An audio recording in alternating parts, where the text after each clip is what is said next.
Dust of snow. दोस्तों इस poem को आज हम डिस्कस करने जा रहे हैं। यह पोएम आपके क्लास 10th में जो पोइट्री का सेक्शन है उसमें आपका फर्स्ट पोएम है। यह पोएम दोस्तों लिखी गई है रॉबर्ट फ्रॉस्ट जी द्वारा।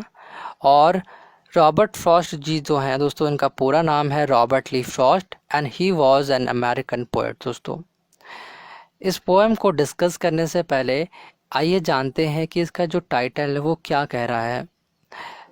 Dust of snow. दोस्तों यहाँ पर स्नो का मतलब आप लोग जानते ही हैं कि बर्फ़ होता है, और ऑफ का मतलब होता है दोस्तों हिंदी में का की के, और डस्ट का मतलब दोस्तों धूल है। तो इस तरह से यहाँ पर जो हिंदी हुई, इस जो इसका नेम है पोम का, बर्फ़ की धूल। लेकिन आप लोग ये भी जानते हैं कि बर्फ़ की तो धूल होती ही नहीं है। तो इस तरह से डस्ट का मतलब यहाँ पर है कण, यानी कणों से यहाँ पर इसका मतलब है। तो इसकी हिंदी हुई बर्फ़ की कण। दोस्तों इस पोएम में जो हमारे रॉबर्ट ली फ्रॉस्ट जी हैं वो बहुत दुखी हैं, means he is in a sad mood. और अचानक से क्या होता है कि एक इंसिडेंट होता है उनके लाइफ में, और वो इनके पूरे मूड को चेंज कर देता है। वो बहुत ज़्यादा दुखी होते हैं। एक छोटे से इंसिडेंट से उनका पूरा जो उदासी होती है वो दूर हो जाती है, और वो बहुत ही चीयरफुल, बहुत ही हैप्पी फील करने लगते हैं। तो आखिर वो कौन सा इंसिडेंट था, आइए इस पोएम को पढ़ते हैं और जानते हैं। तो इसका जो पहला स्टैंजा है दोस्तों इस पोएम का, वो ये है: द वे अ क्रो सुक down on me the dust of snow from a hemlock tree. The way a crow, the way means जिस तरीके से या जिस तरह से, अ क्रो यानी कि एक कौवे ने, सुक डाउन ऑन मी, सुक का मतलब दोस्तों हिलाया, और डाउन मतलब नीचे, ऑन मी मीन्स मेरे पर या मुझ पर। यहाँ पर जो सेक होता है दोस्तों, आप लोग जानते हैं सेक का मतलब होता है हिलाना। तो जो सेकंड फॉर्म है सेक की सुक, और थर्ड फॉर्म होती है दोस्तों सेकंड। तो यहाँ पर सेकंड फॉर्म यूज़ हुई है सुक, जिसका मतलब मैंने आपको बताया हिलाया होता है। और द डस्ट ऑफ स्नो का मतलब आपको पता ही है, यानी बर्फ़ के कण। और from a hemlock tree, from मतलब से, ए मतलब एक, हेमलॉक ट्री यानी कि एक धतूरे के पेड़ से। और जो हेमलॉक ट्री है दोस्तों, आप लोग जानते हैं बहुत ही जहरीला पेड़ होता है। तो इस तरह से इसकी हिंदी हुई कि जो पोएट हैं दोस्तों वो एक हेमलॉक ट्री है उस पेड़ के नीचे खड़े थे।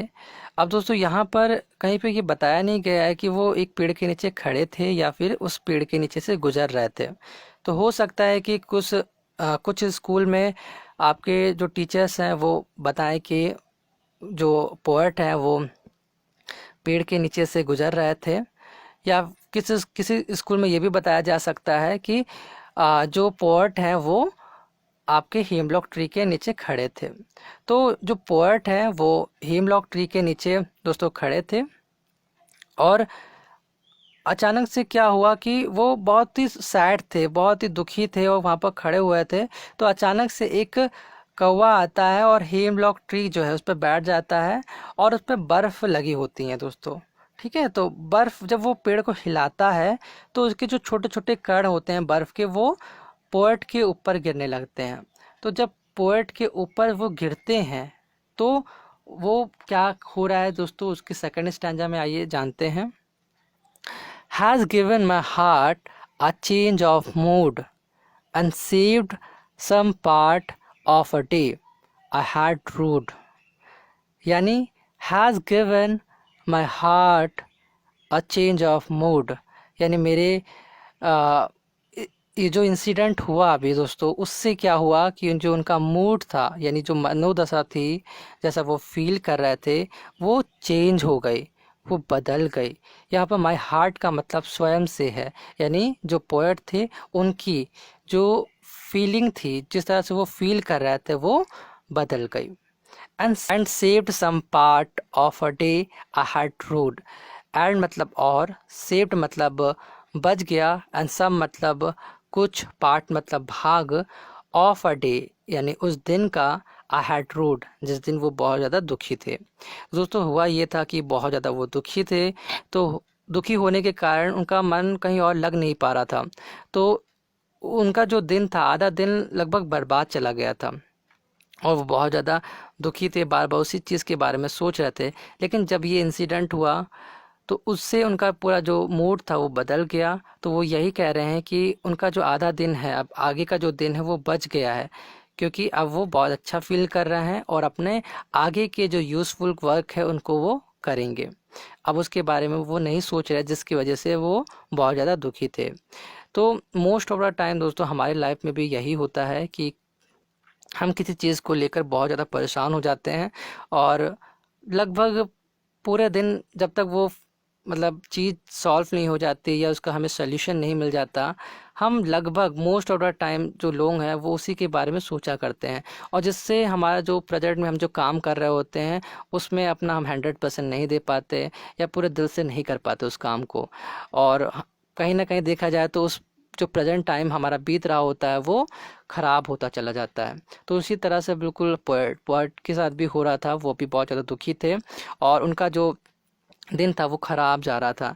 लेकिन जब एक क्रो ने उनके ऊपर हिमलॉक ट्री से बर्फ़ के जो कण थे उनको गिराया, उससे हुआ ये कि उनका जो मूड था वो चेंज हो गया और वो बहुत ही ज़्यादा हैप्पी फील करने लगे और इस तरह से वो अपने जो आगे का जो काम थे उनको वो करने के लिए आगे बढ़े।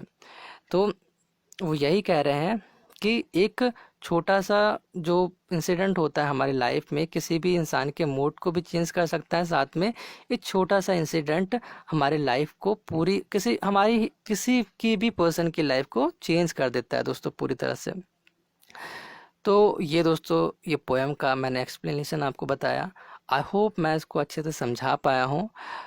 तो आप समझ ही गए होंगे फ्रॉम दिस पोएम दोस्तों द पोएट क्या कन्वे करना चाहते हैं। The poet wants to convey that sometimes certain moment or some actions, I must say, which are simple and have larger significance दोस्तों, and they can change the mood of a person or the life of a person दोस्तों, right? And if I talk about this poem, so the way a crow seeks down dust of snow on the poet. So what was poet feeling after this incident दोस्तों? The poet was feeling very inspired, right? And this incident gives him the idea to shake off the depressive thoughts, and now after this incident he is very happy. He became uh, cheerful and he is going to do something useful in his life. सो ये poem बहुत ही wonderful है दोस्तों, आप लोगों को मैं I hope अच्छे से समझा पाया हूँ और मैं मिलता हूँ दोस्तों आपसे नेक्स्ट वीडियो में। हमारी नेक्स्ट पोएम है फायर एंड आइज, जो कि अगेन हमारे रॉबर्ट ली फ्रॉस्ट जी द्वारा लिखी गई है, उसको हम नेक्स्ट वीडियो में जानेंगे। तो दोस्तों आप तब तक के लिए अपना ख्याल रखिएगा। मैं मिलता हूँ आपसे नेक्स्ट वीडियो में।